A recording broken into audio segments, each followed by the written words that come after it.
Hello viewers, আসসালামু আলাইকুম। আমি ইব্রাহিম খলিল স্বাগত জানাচ্ছি মাইক্রোসফট ওয়ার্ড বাংলা টিউটোরিয়াল এর দ্বিতীয় পার্ট দেখার জন্য।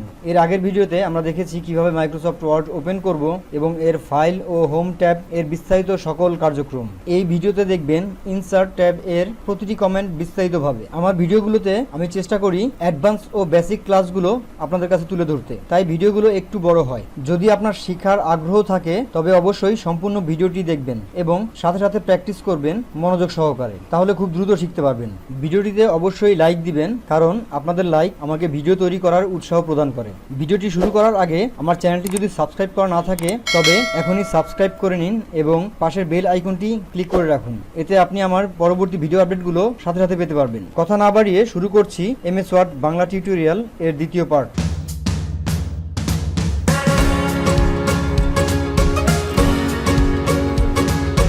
ইনসার্ট ট্যাব হলো মেনু বার বা ট্যাবস এর তৃতীয় ট্যাব। ফাইল ট্যাব ও হোম ট্যাবের টিউটোরিয়াল আমি আমার আগের ভিডিওতে দেখিয়েছি। আপনি যদি ভিডিওটি না দেখে থাকেন তবে আমার চ্যানেলে গিয়ে দেখে নিতে পারেন। মাইক্রোসফট ওয়ার্ড বাংলা টিউটোরিয়াল নামে ভিডিওটি আছে, অথবা আমার ভিডিও ডেসক্রিপশনে টিউটোরিয়ালটির লিংক দেওয়া আছে, সেখান থেকেও দেখে নিতে পারেন। আমার আজকের ভিডিওতে ইনসার্ট ট্যাবের প্রত্যেকটি কমান্ড সম্পর্কে বিশ্লেষণ সহকারে দেখানো হয়েছে। আগেই বলে নেই, ইনসার্ট ট্যাবের প্রত্যেকটি কমান্ডই অ্যাডভান্স লেভেলের কার্যক্রম সম্পন্ন, তাই ভিডিওটি মনোযোগ সহকারে দেখবেন এবং প্র্যাকটিস করবেন। ইনসার্ট ট্যাবের প্রথমেই যে কমান্ড আছে তা হলো কভার পেজ। আমরা যদি কোনো বই, প্রজেক্ট ফাইল বা অ্যাসাইনমেন্ট হাতে নেই তবে তার উপরে যে পেজটি পাবো তাই হলো কভার পেজ। কভার পেজ তৈরি করা হয় অ্যাডোব ফটোশপ বা ইলাস্ট্রেটরের মাধ্যমে অথবা যে কোনো গ্রাফিক্স সফটওয়্যারের মাধ্যমে, কিন্তু আমরা আমাদের ওয়ার্ডের মধ্যে কিছু তৈরি করা কভার পেজ পাবো এই কভার পেজ অপশনে। আমি আমার এই ডকুমেন্টটির মধ্যে একটি কভার পেজ দিয়ে যাচ্ছি, সেজন্য কভার পেজে ক্লিক করলাম। ক্লিক করার পরে যে কোনো একটি কভার পেজ সিলেক্ট করব। আমি এই কভার পেজটি সিলেক্ট করলাম। সিলেক্ট করার পরে আমার এখানে বি বা মৌমাছি এর নামে কভার পেজটি তৈরি হয়ে গেল। যদি অটোমেটিক তৈরি না হয় তবে আপনি এখানে সিলেক্ট করে তা লিখে নিতে পারবেন টাইটেল হিসেবে। আপনি যদি কোনো সাবটাইটেল দিতে চান তাহলে এইখানে ডকুমেন্ট সাবটাইটেলের ঘরে তা দিতে পারেন। সর্বোপরি আপনার এই ডকুমেন্টটির ডেট, কোম্পানি নাম এবং কোম্পানি অ্যাড্রেসও নিচে দিয়ে দিতে পারবেন। যেমন দেখুন, আমি এখানে ডেটে ক্লিক করলাম। ক্লিক করার পরে লিখলাম 02/02/2020। দেখুন এখানে চলে আসলো ফেব্রুয়ারি 2, 2020। তারপর এখানে আমি যদি কোম্পানি নাম দিতে চাই তো এখানে ক্লিক করে কোম্পানি নাম দিতে পারবো, এখানে অ্যাড্রেসও দিতে পারবো। অটো কভার পেজগুলোর পরে আছে মোর কভার পেজ ফ্রম office.com। এখানে আমি আরো 3টি কভার পেজ দেখতে পাচ্ছি যা আমাদেরকে মাইক্রোসফট অফিস দিয়ে দিয়েছে। আমি চাইলে এখান থেকেও যে কোনো একটি কভার পেজ ব্যবহার করতে পারবো। তারপরে যে অপশনটি আছে তা হলো রিমুভ কারেন্ট কভার পেজ। এই অপশনটি ক্লিক করলে আমার বর্তমান যে কভার পেজটি আছে তা চলে যাবে। দেখুন আমি ক্লিক করলাম। ক্লিক করার সাথে সাথে আমার বর্তমান কভার পেজটি চলে গেল। কভার পেজের এরপরে যে অপশনটি আছে তা হলো save selection to cover page. এই অপশনটি বর্তমানে হিডেন অবস্থায় আছে। এটিকে অ্যাক্টিভ করার জন্য আমাকে আমার ডেস্কটপ থেকে যে কোনো কিছু সিলেক্ট করতে হবে। যেমন আমি এখানে বি বা মৌমাছি এই শব্দটুকু সিলেক্ট করলাম। সিলেক্ট করার পরে কভার পেজে ক্লিক করলাম। ক্লিক করার পরে save selection to cover page gallery এখানে ক্লিক করলাম। ক্লিক করার সাথে সাথে আমার এই সিলেকশনটি কভার পেজ গ্যালারিতে চলে যাবে। সেজন্য আমাকে এখানে ওকে ক্লিক করতে হবে। আমি ওকে করার সাথে সাথে একটি নতুন কভার পেজ তৈরি হয়ে গিয়েছে। তো সেটি দেখার জন্য আমাকে এখানে কভার পেজে ক্লিক করতে হবে। ক্লিক করার পরে স্ক্রল বারটি নিচে নামাতে হবে। তারপর দেখুন এই যে এখানে বি বা মৌমাছি নামে একটি কভার পেজ তৈরি হয়ে গেল। কভার পেজের পরে আছে ব্ল্যাঙ্ক পেজ অপশন। এই অপশনের মাধ্যমে আমরা আমাদের ডকুমেন্টের যে কোনো অংশে একটি ব্ল্যাঙ্ক পেজ নিয়ে আসতে পারবো। আমি আমার এখানে বি বা মৌমাছি এর পরের অংশটুকু ব্ল্যাঙ্ক রাখতে চাচ্ছি এবং একটি ব্ল্যাঙ্ক পেজ চাচ্ছি। সেজন্য আমাকে এখানে মৌমাছি এর পরে সিলেক্ট করতে হবে। সিলেক্ট করার পরে ব্ল্যাঙ্ক পেজে ক্লিক করতে হবে। ক্লিক করার সাথে সাথে দেখুন মৌমাছির পরের অংশটুকু ব্ল্যাঙ্ক হয়ে গেল এবং তারপরে একটি ব্ল্যাঙ্ক পেজ চলে আসলো। ব্ল্যাঙ্ক পেজের পরের যে অপশনটি আছে তা হলো পেজ ব্রেক। পেজ ব্রেকের কাজ হলো আমার সিলেকশনের পরে আমার ডকুমেন্টে একটি পেজের ব্রেক চলে আসবে। সেজন্য আমাকে ডকুমেন্টের যে অংশে আমি পেজ ব্রেক চাচ্ছি সেখানে কার্সর রাখতে হবে, রেখে এখানে পেজ ব্রেকে ক্লিক করতে হবে। ক্লিক করার সাথে সাথে দেখুন পেজ ব্রেক হয়ে গেল, অর্থাৎ ওই পেজের মধ্যে বাকি অংশটুকু ফাঁকা হয়ে গেল এবং তারপরে লেখাগুলো পরের পেজে চলে গেল। পেজ ব্রেকের একটি কিবোর্ড শর্টকাট আছে তা হলো Ctrl+Enter। পেজ ব্রেকের পরে যে অপশনটি আছে তা হলো টেবিল। টেবিলের মাধ্যমে আমরা আমাদের ডকুমেন্টের মধ্যে প্রয়োজন মতো টেবিল সেট করে নিতে পারবো। সেজন্য টেবিলে ক্লিক করতে হবে। ক্লিক করার পরে আমাদের কতগুলো র প্রয়োজন এবং কতগুলো কলাম প্রয়োজন তা সিলেক্ট করে আমরা টেবিল সেট করতে পারবো। দেখুন আমি সিলেক্ট করলাম। সিলেক্ট করার সাথে সাথে আমাদের টেবিল সেট হয়ে গেল। এখন আমি এখানে আমার প্রয়োজন মতো যে কোনো কিছু লিখে নিতে পারবো। টেবিল সিলেক্ট করার সাথে সাথে টেবিলের কিছু অ্যাডভান্স অপশন আমরা এখানে দেখতে পাচ্ছি। এই অপশনগুলো দ্বারা আমরা আমাদের টেবিলের স্টাইলকে একটু পরিবর্তন করে নিতে পারবো। যেমন দেখুন আমার এখানে যে টেবিলটি আছে এই টেবিলের মার্জিনগুলো আমি চাচ্ছি হালকা হয়ে শো হবে। সেজন্য আমাকে এখানে ক্লিক করতে হবে। ক্লিক করার সাথে সাথে দেখুন আমাদের টেবিলের মার্জিনগুলো হালকা হয়ে গেল। এরপরে আমি চাচ্ছি যে আমার টেবিলের কোনো মার্জিন থাকবে না, সেজন্য আমাকে এখানে প্লেন টেবিলে ক্লিক করতে হবে। ক্লিক করার সাথে সাথে দেখুন আমার এখানে টেবিলের লেখাগুলো বাদে সব মার্জিনগুলো চলে গেল। টেবিল স্টাইলের পরে আছে শেডিং।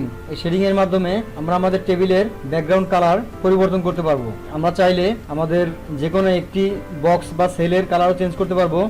যেমন আমি এই টেবিলের প্রথম যে র আছে সেই র সম্পূর্ণটি একটি নির্দিষ্ট কালার দিতে চাচ্ছি, সেজন্য আমাকে এখানে সিলেক্ট করতে হবে। সিলেক্ট করার পরে এখানে শেডিংয়ে ক্লিক করতে হবে। ক্লিক করার সাথে সাথে দেখুন আমার উপরের যেই র আছে সেই রয়ের ব্যাকগ্রাউন্ডে একটি কালার চলে আসলো। আমি চাইলে এই কালারটি না রেখে অন্য কোনো কালারও দিতে পারবো, সেজন্য শেডিংয়ের নিচে যে অ্যারো আছে এই অ্যারোতে ক্লিক করতে হবে। ক্লিক করার পরে আমার পছন্দের কালারটি সিলেক্ট করে আমি কালার পরিবর্তন করতে পারবো।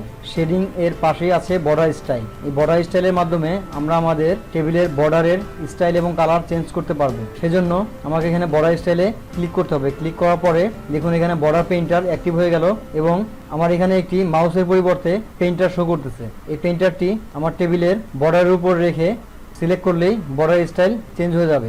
আমি চাচ্ছি এই স্টাইলটি না রেখে অন্য একটি স্টাইল দেব, সেজন্য আমাকে বর্ডারের নিচে অ্যারোতে ক্লিক করতে হবে। ক্লিক করার পরে আমার এখানে পছন্দের স্টাইল এবং কালার আমি সিলেক্ট করে নিয়ে সেটি ইউজ করতে পারবো। সেজন্য আমি এখানে এই স্টাইলটি সিলেক্ট করলাম। সিলেক্ট করার পরে পেইন্টারটি বর্ডারের উপর রেখে ক্লিক করলাম। ক্লিক করার সাথে সাথে দেখুন আমার বর্ডারের স্টাইল এবং কালার দুটি চেঞ্জ হয়ে গেল।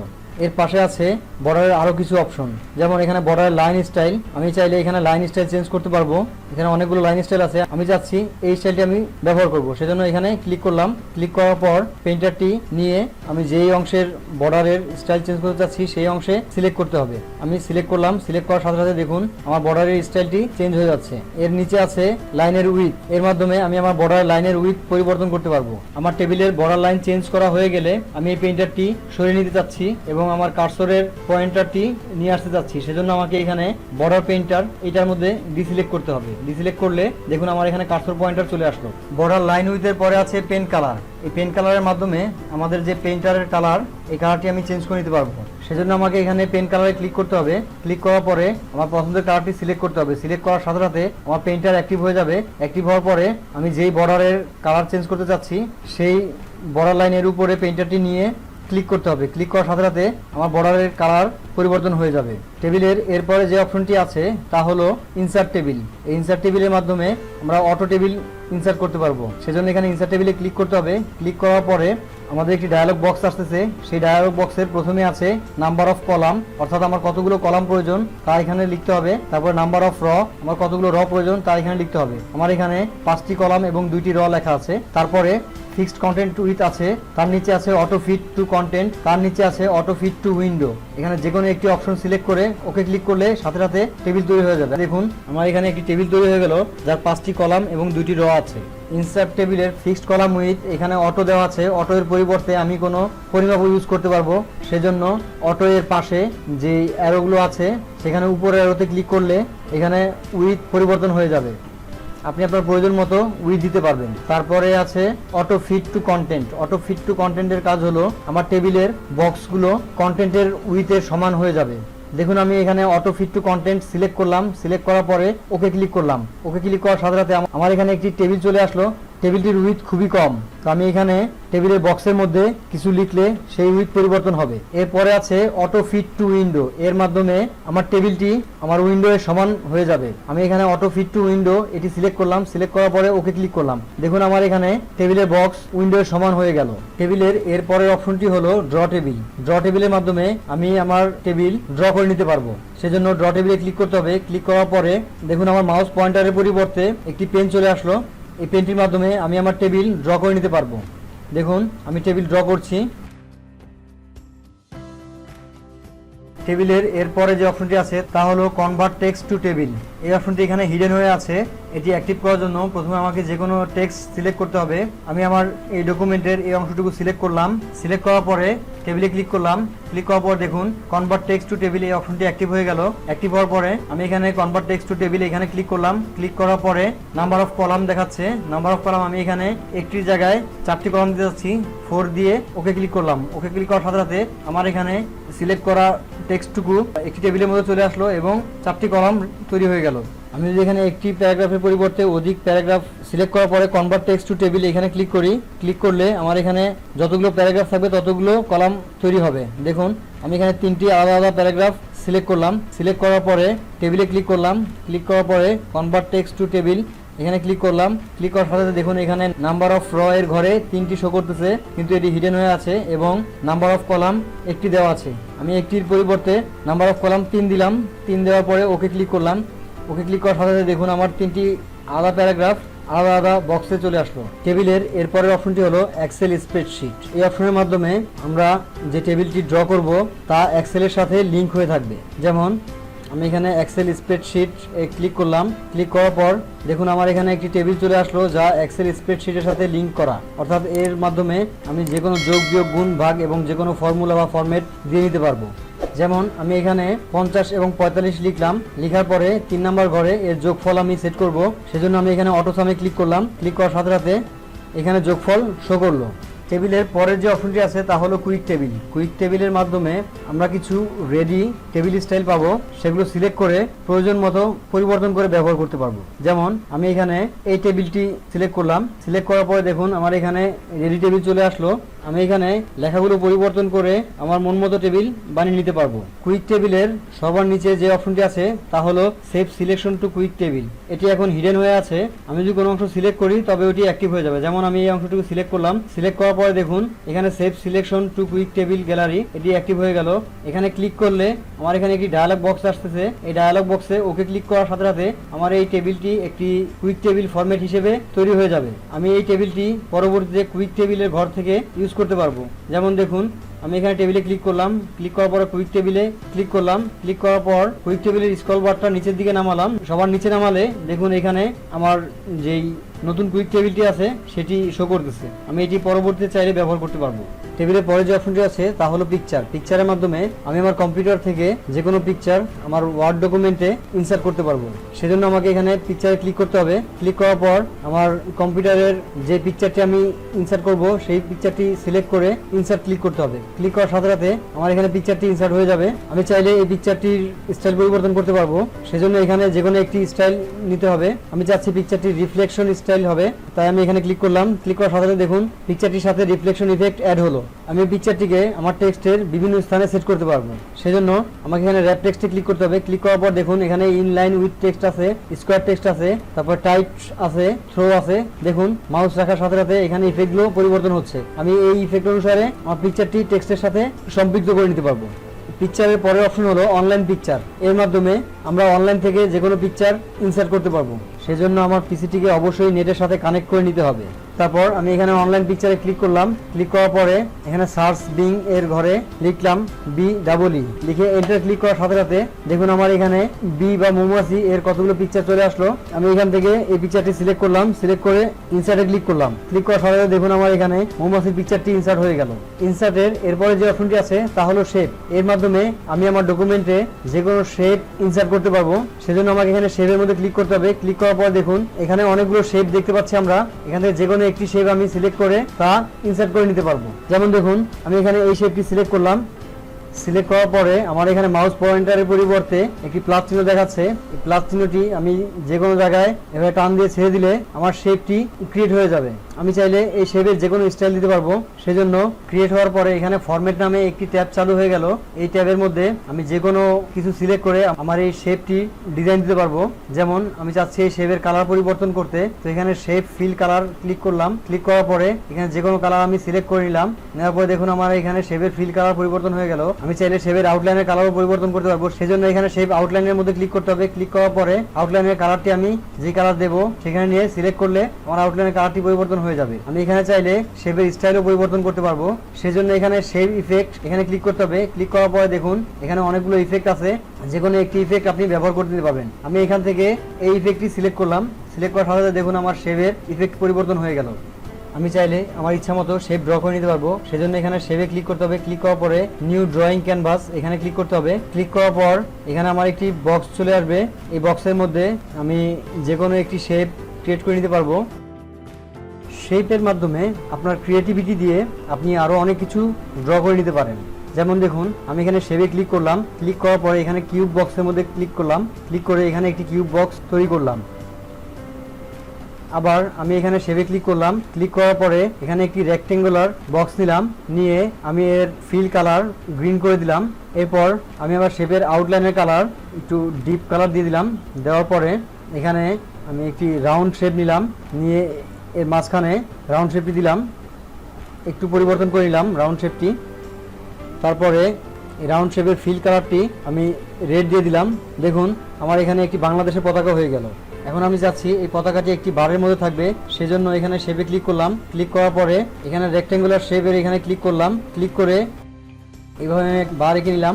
এখন এই বারের ফিল কালারটি আমি পরিবর্তন করে এই কালারটি দিলাম। দেখুন খুব সুন্দরভাবে একটি বাংলাদেশের পতাকা হয়ে গেল। এইভাবে আপনি আপনার ক্রিয়েটিভিটি দিয়ে শেপের দ্বারা অনেক কিছু ড্র করে নিতে পারবেন। শেপের পরে যে অপশনটি আছে তা হলো স্মার্ট আর্ট। এই স্মার্ট আর্ট দ্বারা আমরা কিছু রেডি ডায়াগ্রাম বা চার্ট পাবো। দেখুন আমি স্মার্ট আর্টের মধ্যে ক্লিক করলাম, ক্লিক করার পরে এখানে অনেকগুলো ডায়াগ্রাম আর্ট রয়েছে। আমি এখানে যে কোনো একটি সিলেক্ট করে তা ইউজ করতে পারবো। যেমন আমি এখানে এই চার্টটি সিলেক্ট করলাম, সিলেক্ট করে ওকে ক্লিক করলাম। ক্লিক করার সাথে সাথে দেখুন আমার এখানে একটি ডায়াগ্রামের চার্ট চলে আসলো। তো এখানে আমি যে বক্সগুলো আছে এই বক্সগুলোর মধ্যে বিভিন্ন নাম লিখতে পারবো। দেখুন আমি এখানে নাম লিখলাম, নাম লেখার পরে এর পাশে আছে পিকচারের বক্স। এই পিকচারের বক্সে যে রহিমের নাম লিখলাম, রহিমের পিকচারটি আমি এখানে দিতে পারবো। সেজন্য এখানে রহিমের পাশে যে পিকচার আছে পিকচারে ক্লিক করতে হবে। ক্লিক করার পরে আমার কম্পিউটার থেকে আমি ব্রাউজ করে নিতে পারবো, অথবা বিং ইমেজ থেকে সার্চ করে নিতে পারবো, অথবা অন ড্রাইভ থেকেও ব্রাউজ করে নিতে পারবো। তো আমি এখানে বিং থেকে সার্চ করলাম, সার্চ করে একটি পিকচার ইনসার্ট করলাম। দেখুন ইনসার্ট করার সাথে সাথে এখানে রহিমের পাশে রহিমের পিকচারটি চলে আসলো। আমি এরকমভাবে করিমের পিকচারটি নিতে পারবো। স্মার্ট আর্টের পরে আছে চার্ট। চার্টের মাধ্যমে আমরা আমাদের ওয়ার্ড ডকুমেন্টের মধ্যে চার্ট ইনসার্ট করতে পারবো। সেজন্য আমাকে এখানে চার্টে ক্লিক করতে হবে। ক্লিক করার পরে এখানে অনেকগুলো চার্ট আছে, যেমন কলাম, লাইন, পাই, বার, এরিয়া, এরকম আরও অনেক চার্ট আছে। আমি এখানে কলাম থেকে একটি কলাম সিলেক্ট করে ওকে ক্লিক করলাম। আমার এখানে চার্ট চলে আসছে এবং চার্টের সাথে আরেকটি বক্স আসছে। এই বক্সের মধ্যে ক্যাটাগরি লেখা আছে এবং সিরিজ লেখা আছে। তো আমি এখানে ক্যাটাগরির পরিবর্তে নাম দিচ্ছি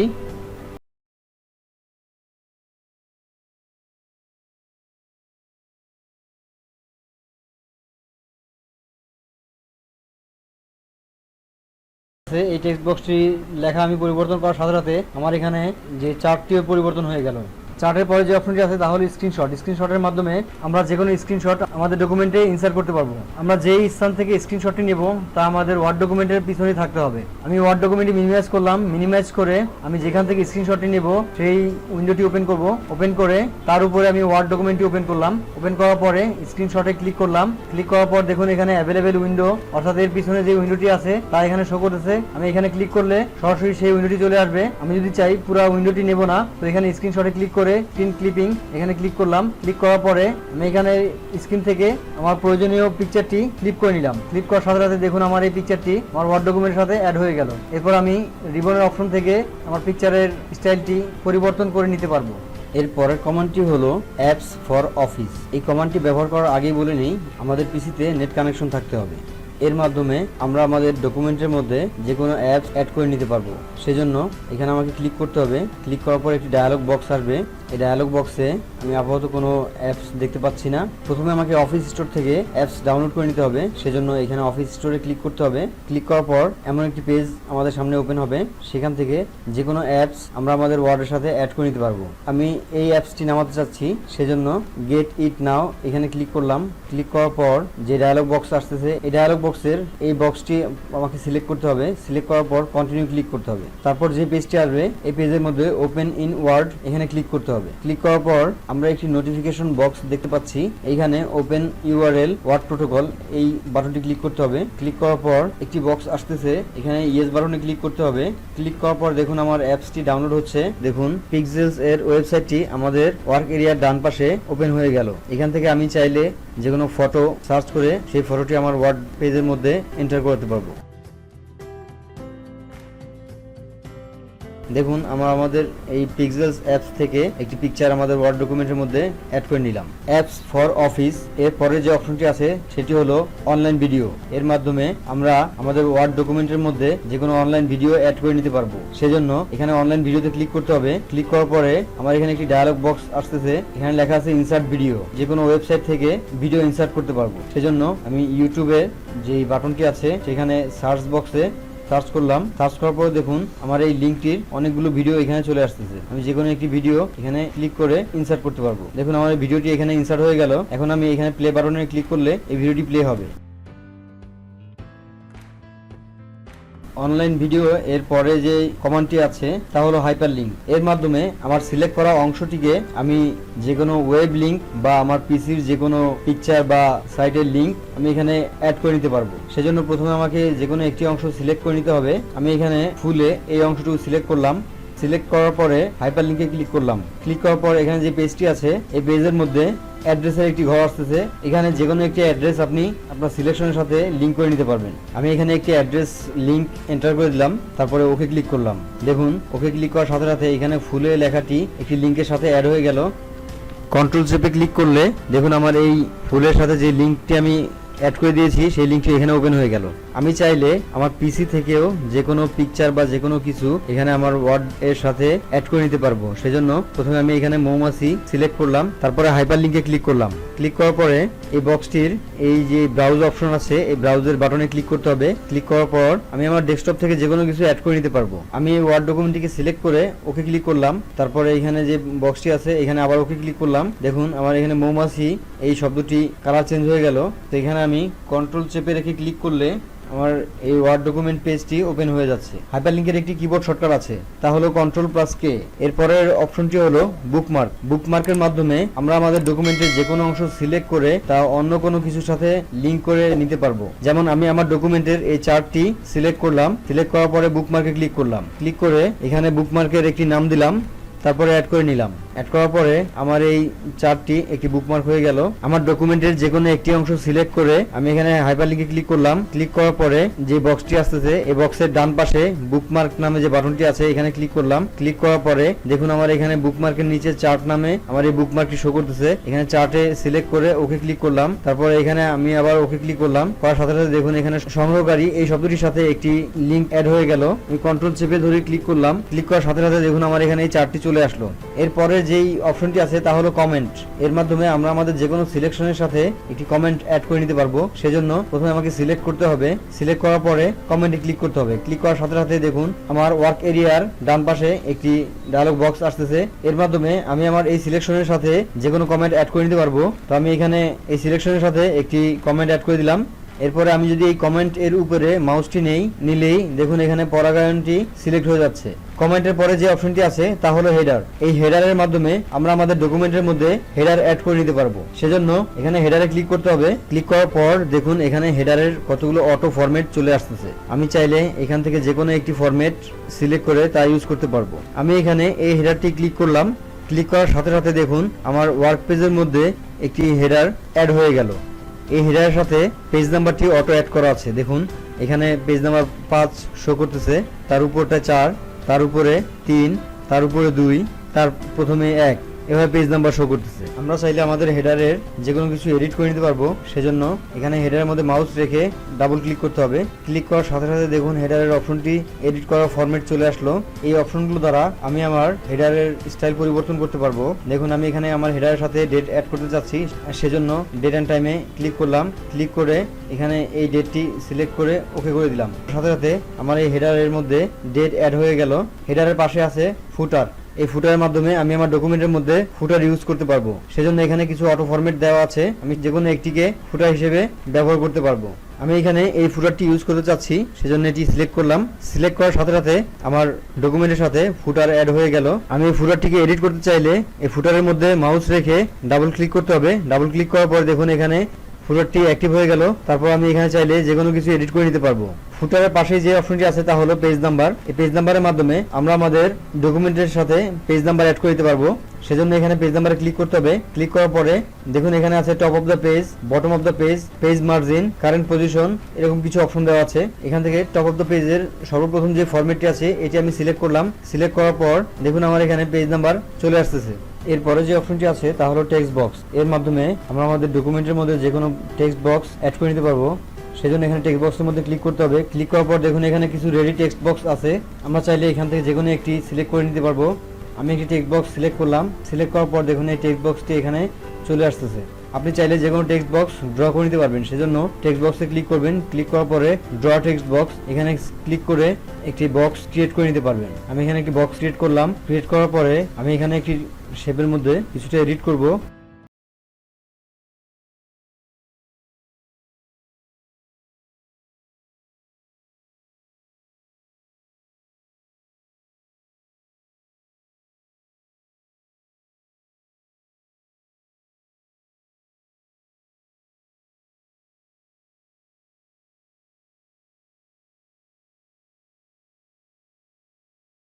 সহ বাংলাদেশ নামে একটি টেক্সট বক্স তৈরি করে নিলাম।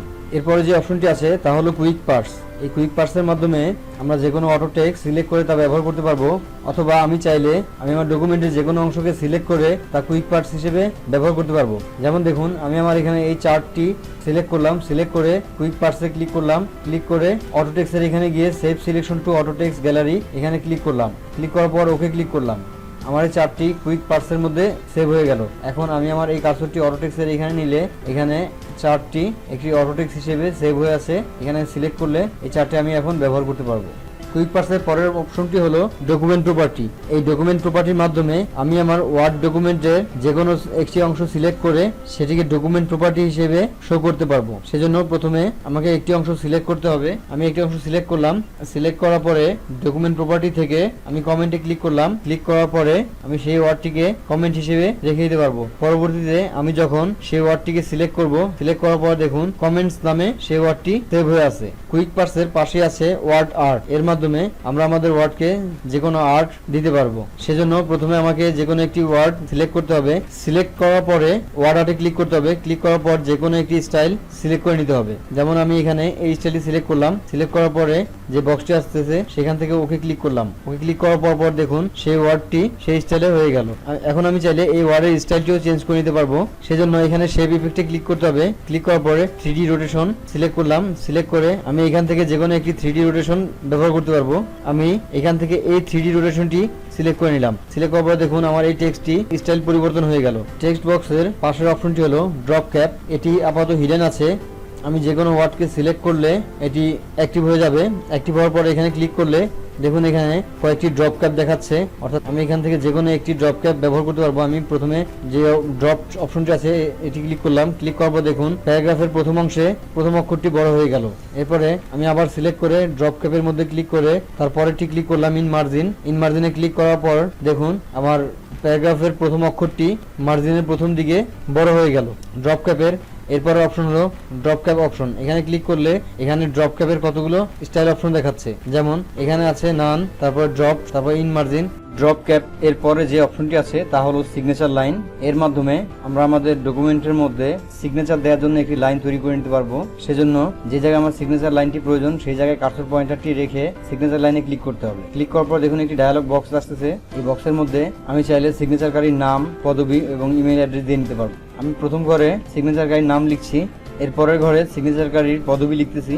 সব শেষে যেই ঘরটি আছে এই ঘরটির মধ্যে আমি ইমেল অ্যাড্রেস লিখতে পারবো। আমি চাইলে সিগনেচারকারীর জন্য কোনো কমেন্টও এই সিগনেচার লাইনের সাথে লিখতে পারবো। সেজন্য এখানে এই বক্সটি সিলেক্ট করে নিতে হবে। আমি কমেন্ট দিতে চাচ্ছি না, তাই সিলেক্ট করলাম না, সরাসরি ওকে ক্লিক করলাম। ওকে ক্লিক করার পর দেখুন এখানে সিগনেচারকারীর নাম এবং তার পদবির উপরে সিগনেচারের ঘর চলে আসলো। সিগনেচার লাইনের পরে যে অপশনটি আছে তা হলো date and time. Date and টাইমের মাধ্যমে আমরা আমাদের ডকুমেন্টের মধ্যে ডেট অ্যান্ড টাইম সেট করে নিতে পারবো। সেজন্য যে জায়গায় ডেট অ্যান্ড টাইম প্রয়োজন সেই জায়গায় মাউস পয়েন্টারটি রেখে ডেট অ্যান্ড টাইমে ক্লিক ক্লিক করতে হবে। ক্লিক করার পরে ডেট অ্যান্ড টাইমের একটি ডায়লগ বক্স আসতেছে। এই ডায়লগ বক্সের মধ্যে অনেকগুলো ডেট অ্যান্ড টাইমের ফরম্যাট দেওয়া আছে। এই ফরম্যাটের যে কোনো একটি ফরম্যাট আমি ইউজ করতে পারবো। আমি এই ফরম্যাটটি সিলেক্ট করলাম। সিলেক্ট করার পরে এখানে আপডেট অটোমেটিক্যালি এটার মধ্যে ক্লিক করে রাখলে আমার ডেট অ্যান্ড টাইম প্রতিদিন অটোমেটিক আপডেট হবে। আমি এখানে আপডেট ডেট অ্যান্ড টাইম এটা সিলেক্ট করে রাখলাম। সিলেক্ট করার পরে ওকে ক্লিক করলাম। ওকে ক্লিক করার পর ডেট অ্যান্ড টাইমটি চলে আসতেছে। এরপরে যে অপশনটি আছে তা হলো অবজেক্ট। এর মাধ্যমে আমরা আমাদের ডকুমেন্টের মধ্যে যে কোনো একটি অবজেক্ট অ্যাড করে নিতে পারবো। সেজন্য প্রথমে যে জায়গায় আমার অবজেক্টটি প্রয়োজন সেখানে মাউস পয়েন্টারটি রেখে অবজেক্টে ক্লিক করতে হবে। ক্লিক করার পর দেখুন এখানে একটি ডায়লগ বক্স আসতেছে। এখানে ক্রিয়েট নিউ এর ঘরে আমরা নতুন কোনো অবজেক্ট তৈরি করে অ্যাড করে নিতে পারবো। যেমন দেখুন এখানে আমি মাইক্রোসফট গ্রাফ চার্ট এর মধ্যে ক্লিক করলাম। ক্লিক করার পরে আমি যদি চাই এটি ডিসপ্লে অ্যাজ আইকন হিসেবে রাখতে পারবো। রেখে ওকে করলাম। ওকে করার পরে দেখুন এখানে মাইক্রোসফটের ড্রপ চার্ট চলে আসলো। এখন আমি এখানে যে কোনো এডিট করে এই চার্টটি কমপ্লিট করতে পারবো। তারপরে আছে ক্রিয়েট ফ্রম ফাইল। এখানে ক্লিক করলে আমরা আমাদের কম্পিউটার থেকে যে কোনো ফাইল ব্রাউজ করে নিয়ে অ্যাড করে নিতে পারবো। দেখুন আমি এখানে ব্রাউজে ক্লিক করলাম। ক্লিক করার পর আমার কম্পিউটার থেকে আমি যে কোনো ফাইল সিলেক্ট করে অ্যাড করে নিতে পারবো। আমি এখানে এই ফাইলটি সিলেক্ট করলাম। সিলেক্ট করার পরে ইনসার্ট ক্লিক করলাম। তারপরে এখানে নিচে আরো দুটি অপশন আছে, সেটি হলো লিঙ্ক টু ফাইল আর আছে ডিসপ্লে অ্যাজ আইকন। তো এখানে ডিসপ্লে অ্যাজ আইকন দিলাম। দেওয়ার পরে এখানে লিঙ্ক টু ফাইলে ক্লিক করলাম। তারপরে ওকে ক্লিক করলাম। দেখুন আমার এই ফাইলটি একটি আইকন হিসেবে চলে আসতেছে। ফাইলটি একটি ভিডিও ফাইল। তো আমি এটির মধ্যে সরাসরি ডাবল ক্লিক করলে দেখুন এখানে একটি ডায়লগ বক্স আসছে এটি ওপেন করার জন্য। আমি এখানে ওপেন ক্লিক করলে সরাসরি সেই ফাইলটি চলে আসবে। অবজেক্টের পাশে একটি অ্যারো চিহ্ন আছে, এখানে ক্লিক করলে আমরা দেখতে পাচ্ছি অবজেক্ট এবং টেক্সট ফ্রম ফাইল। আমরা অবজেক্টের কাজটি দেখলাম, এখন টেক্সট ফ্রম ফাইলের কাজটি দেখবো। সেজন্য টেক্সট ফ্রম ফাইলে ক্লিক করলাম। ক্লিক করার পরে আমরা যে ফাইল থেকে টেক্সটটি নিতে চাচ্ছি আমার সেই ফাইলটি ওপেন করতে হবে। আমি এখানে এই ফাইলটি ওপেন করলাম। ওপেন করে এই ফাইলের টেক্সটগুলো আমি এখানে নিয়ে আসলাম। এরপরে যে অপশনটি আছে তা হলো ইকুয়েশন। এর মাধ্যমে আমরা আমাদের ডকুমেন্টের মধ্যে ম্যাথ এর যে কোনো ইকুয়েশন বা সূত্র অ্যাড করে নিতে পারবো। আমরা এখানে যদি ইকুয়েশন বক্সের মধ্যে সরাসরি ক্লিক করি, ক্লিক করার সাথে সাথে এখানে একটা নতুন একটা বক্স আসবে। এই বক্সের মধ্যে আমরা যে কোনো ইকুয়েশন অ্যাড করে নিতে পারবো। এই বক্সটি আসার সাথে সাথে দেখুন এখানে ইকুয়েশনের কিছু ফর্মুলা চলে আসতেছে। আমরা এখানে যে কোনো ফর্মুলা ইউজ করে ইকুয়েশন করে নিতে পারবো। ইকুয়েশনের মধ্যে কিছু অটো ফরম্যাট আছে। এই অটো ফরম্যাটগুলোর জন্য ইকুয়েশনের পাশে যে অ্যারো চিহ্ন আছে এখানে ক্লিক করতে হবে। ক্লিক করার পর দেখুন এখানে অনেকগুলো ইকুয়েশনের সূত্র দেওয়া আছে। আমরা এখান থেকে যে কোনো একটি সূত্র নিয়ে ইউজ করতে পারবো। এরপরে আছে ইনসার্ট নিউ ইকুয়েশন। এর মাধ্যমে আমরা একটি ব্ল্যাঙ্ক বক্স পাবো। এই বক্সের মধ্যে আমরা নতুন ইকুয়েশনের ফরম্যাট দিতে পারবো। তারপর যে অপশনটি আছে save selection to equation gallery, অর্থাৎ আমরা আমাদের ডকুমেন্ট থেকে যে কোনো কিছু ইকুয়েশন গ্যালারিতে সেভ করে নিতে পারবো। সেজন্য আমরা যে অংশটুকু ইকুয়েশন গ্যালারিতে সেভ করতে চাচ্ছি সেই অংশটুকু সিলেক্ট করতে হবে। সিলেক্ট করার পরে ইকুয়েশনের পাশে অ্যারো চিহ্নতে ক্লিক করতে হবে। ক্লিক করার পরে দেখুন save selection to equation gallery, এটি আগে হিডেন ছিল এখন অ্যাক্টিভ হয়ে গেল। এখানে ক্লিক করার সাথে সাথে আমার সিলেকশনটুকু ইকুয়েশন গ্যালারির মধ্যে সেভ হয়ে যাবে। ইকুয়েশনের পরে আছে সিম্বল। সিম্বলের মাধ্যমে আমরা আমাদের ডকুমেন্টের মধ্যে যে কোনো সিম্বল অ্যাড করে নিতে পারবো। সেজন্য মাউস পয়েন্টারটি আমার ওয়ার্ক এরিয়ার মধ্যে রেখে সিম্বলে ক্লিক করতে হবে। সিম্বলে ক্লিক করার সাথে সাথে দেখুন কিছু সিম্বল আমার এখানে শো করতেছে। আমি এখান থেকে এই সিম্বলগুলো ব্যবহার করতে পারবো। এই সিম্বলগুলোর পরে আছে মোর সিম্বল। মোর সিম্বলে ক্লিক করলে আমরা একটি ডায়ালগ বক্স দিতে পাচ্ছি। এই ডায়ালগ বক্সের মধ্যে প্রথমে আছে সিম্বলস, তারপর আছে স্পেশাল ক্যারেক্টার। সিম্বলের মধ্যে আমরা অনেকগুলো সিম্বল দেখতে পাচ্ছি এখানে।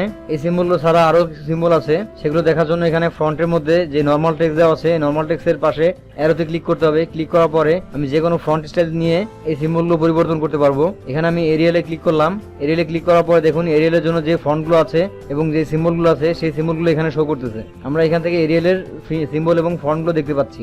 ফ্রন্টের অপর পাশে আছে সাবসেট। এই সাবসেটের অ্যারোতে ক্লিক করলে আমরা আরো কিছু অপশন পাবো। এখান থেকে যে কোনো একটি অপশন নিয়ে ওই অপশনের সিম্বলগুলো দেখতে পারবো। এরপরে আমার যে সিম্বলটি প্রয়োজন সেই সিম্বলটি আমি এখান থেকে সিলেক্ট করে ইনসার্ট ক্লিক করলে আমার ওয়ার্ক এরিয়ার মধ্যে সেই সিম্বলটি অ্যাড হয়ে যাবে। ধন্যবাদ আমার এই ভিডিওটি সম্পূর্ণ দেখার জন্য। আমি আজকের টিউটোরিয়ালে আপনাদেরকে ইনসার্টের প্রতিটি কমেন্ট দেখানোর জন্য চেষ্টা করলাম। আশা করি আপনারা আমার এই ভিডিওটি দেখে ইনসার্ট ট্যাবের প্রতিটি কাজ খুব ভালোভাবে বুঝতে পারবেন। যদি কোথাও বুঝতে না পারেন তো অবশ্যই কমেন্ট করে জানাবেন এবং সবশেষে আমার ভিডিওটি লাইক, শেয়ার এবং সাবস্ক্রাইব করে পাশের বেল আইকনটি ক্লিক করে রাখবেন যাতে আমার নতুন আপডেটগুলো সরাসরি পেতে পারেন।